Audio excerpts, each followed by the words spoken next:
මිනිස්සු තමන්ගේ රාජ්‍ය බලය රැකගන්න පුදුමාකාර දේවල් කරනවා. හැබ්ස්බර්ග් මේ ඉන්නෙත් අන්න ඒ වගේ හරි පුදුම දෙයක් කරපු පවුලක්.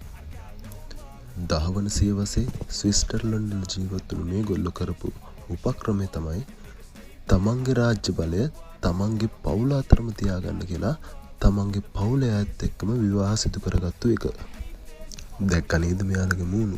හැමෝටම එකම පොදු ලක්ෂණයක් තියෙනවා. ඒ තමයි දික්කුණු නිකට.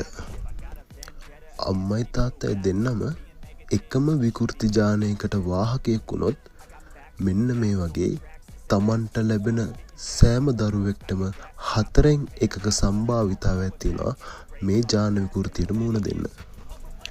කතාවේ හැටියට මෙයාලගේ පරම්පරාවේ අන්තිමයට කතා කරන්නවත් අඩුම තරමේ කෑම කන්නවත් හරියට බැරි වුණා කියලා තමයි තියෙන්නේ.